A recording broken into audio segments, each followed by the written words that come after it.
intento de censura al ministro del Interior, Willy Huerta, ya quedó de lado, pero ahora es la bancada de Renovación Popular que ha anunciado que va a presentar una solicitud, una moción de interpelación contra el canciller César Landa. Aparentemente, las respuestas que dio el canciller cuando asistió al Congreso de la República pues no han sido satisfactorias para esta bancada. Este miércoles ha anunciado el congresista Montoya que presentará esta moción de interpelación y queremos conversar con Luis González Posada, que como ustedes sabrán y recordarán ha sido canciller de la República, para analizar si es que hay fundamentos. Muy buenas tardes. Qué gusto saludarla, ¿cómo le va? Igualmente. ¿Hay argumentos suficientes como para solicitar una moción de interpelación? Lo que ocurre es que la política exterior de este gobierno no representa ni los principios ni los valores que siempre ha defendido la Cancillería: la democracia, los derechos humanos, la solución pacífica de controversias. Es una política absolutamente errática y contradictoria. ¿En qué puntos? En varios puntos. Por ejemplo, el presidente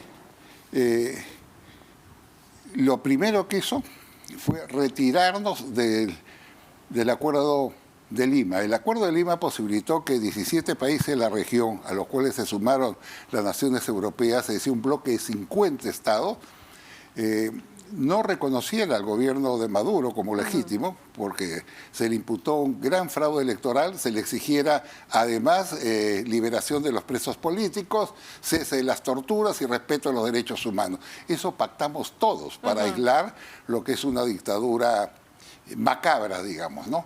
Pero vamos, que también la región ha cambiado, ¿no? Voy en Chile, pero yo voy por yo hablo por el Perú, porque mira, hasta el presidente de Chile y el de Ecuador protestaron ante el último informe de Naciones Unidas, donde hablan pues de crímenes de lesa humanidad que se siguen cometiendo en ese país.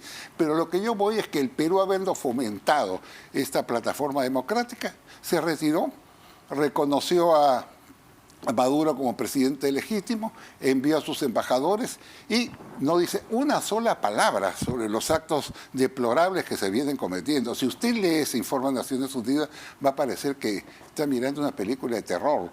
Las formas más crueles y sofisticadas y humillantes de tortura a los ciudadanos son irreproducibles, pero ahí están en el informe de Naciones Unidas.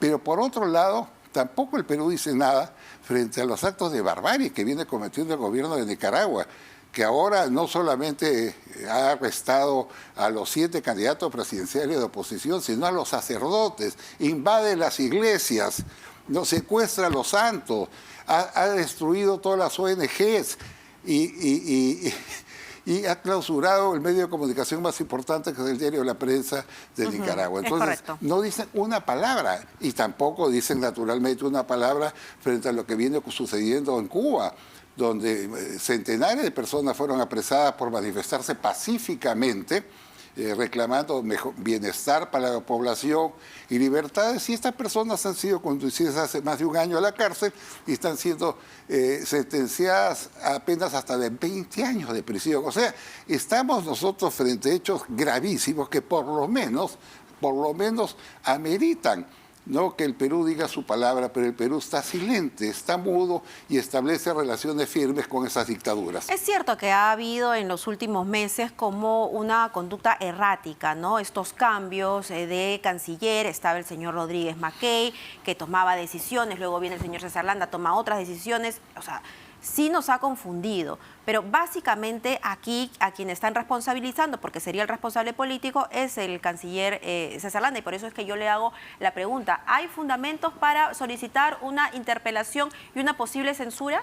Sí, porque una interpelación es un ejercicio democrático, donde usted le pregunta y el canciller responde. Siempre hemos respetado ese principio y hay cosas que tiene que responder, ¿no? Por ejemplo, ¿por qué insiste en el Tratado de Escazú, que limita la soberanía del Perú? Ese tratado fue analizado durante un año con intervención de 50 o de 60 personas y fue rechazado en 2 oportunidades por el Congreso Nacional y también rechazado por las Fuerzas Armadas y por los gobiernos regionales porque significaba una interferencia en asuntos de competencia interna. Mira, a ver, nosotros tenemos la mayor legislación del mundo en materia ambiental. Tenemos el Ministerio del Ambiente, el Viceministerio de Protección Ambiental, 30 leyes, jueces y fiscales que se dedican a esa tarea. Entonces, no tiene ningún sentido que entreguemos esas funciones a ONGs nacionales o internacionales para que fiscalicen tareas que la debe fiscalizar el Estado peruano. Pero ha insistido, además de muy Pero mal... finalmente es el presidente quien dirige la política exterior. Es el presidente, pero o sea, también un canciller no puede ser una persona seráfica como el actual canciller, que solamente lee las preguntas y las respuestas que le ponen encima. Es una torpeza aprobar el Tratado de Escazú, pretender que se apruebe, porque no se va a aprobar, es un tema de confrontación adicional. Es una discusión, pero que finalmente el Congreso también ahí tiene voz y parte.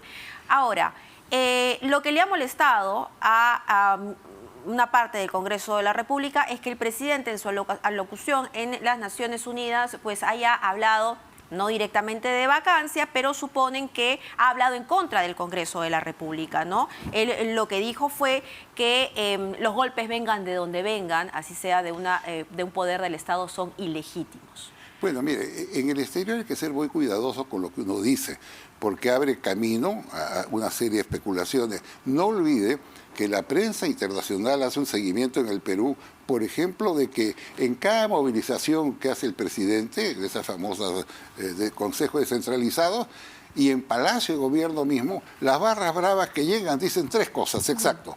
Prensa basura, cierren el Congreso y Asamblea Constituyente. Yo nunca he visto eso, ¿eh? Ahí lo dice, está filmado en todos los canales de televisión. Entonces es una manera de provocar, de socavar el sistema democrático, porque todos sabemos perfectamente que la Asamblea Constituyente no es procedente, sería ilegal porque no está contemplada en la Carta Fundamental. Entonces esa es una cosa como está. ¿Usted cree que el presidente no debió mencionar ese fragmento de su alocución? Primero porque yo no creo, con todo respeto, que sepa, ¿no? Yo no creo que sepa del Tratado de Escazú, no creo que sepa el tema de los saharauis, que realmente es gracioso reconocer como república a los saharauis cuando son un grupo de tribus refugiadas en Argelia. ¿Usted cree, como la congresista María del Carmen Alba, que solamente son 40 carpas de nómades? No, yo no diría eso, yo diría que un centro refugiado en Tinduf, ¿no?, en Argelia, que no tienen territorio, no tienen gobierno, no tienen Fuerza Armada. ¿Y por qué Fernando Belaúnde los reconoce en los años 80? No son reconocidos por ningún país del mundo, tiene acreditado una embajada ahí.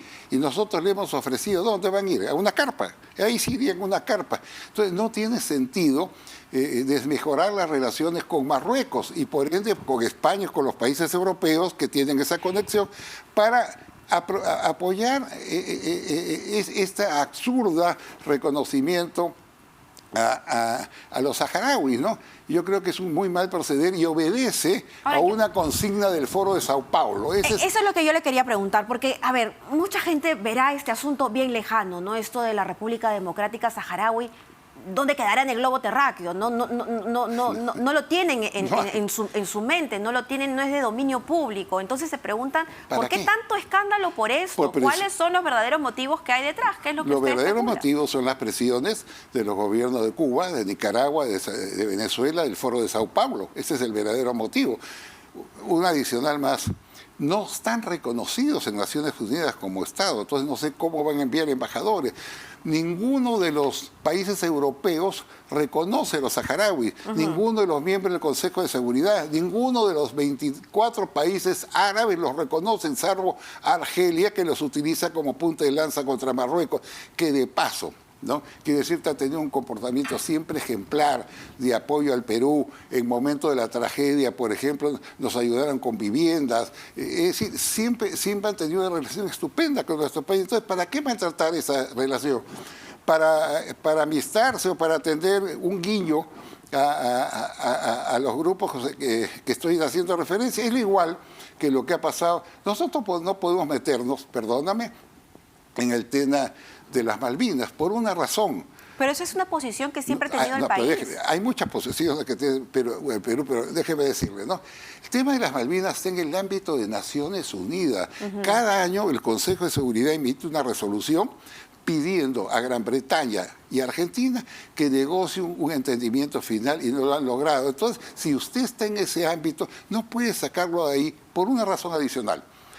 Inglaterra, Gran Bretaña, estuvo adolorida con el Perú en razón de que el conflicto de las Malvinas, nuestro país facilitó 10 aviones de combate Mirage y también Exocet, con los cuales volaron un buque de guerra inglés con toda su tripulación. Perú intervino indirectamente en el conflicto. Entonces, ¿para qué reflejarle eso hoy día a una potencia mundial como Inglaterra, que además está saliendo de un duelo doloroso por el fallecimiento de la reina y que tiene grandes inversiones con el Perú?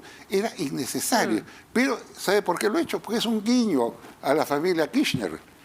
Es un guiño a ellos, pues, ¿no? Porque esa es la plataforma que se defienden entre eso. A mí me hubiera gustado, por ejemplo, que el presidente del Perú, en esa exposición, diga, acá tengo el informe que está circulando entre todos los delegados de Naciones Unidas, donde acusa a Venezuela de crímenes de lesa humanidad, es decir, de latinoamericanos que están matando, pero frente a esos casos no se ha dicho nada, de tal manera que él tendrá que explicar técnicamente por qué esta política desviacionista está impulsándose en la Cancillería, ¿no? A través de 5 cancilleres, además, que desestabilizan todo el sistema. Muy bien, muchísimas gracias señor González Posada, por introducirnos en el complejo mundo de la política exterior. Y muy complicado, no es fácil, y por eso hay que andar con prudencia, con serenidad, sin dejarse utilizar ni manipular por factores externos ajenos a los intereses nacionales. Esperemos tener también entonces a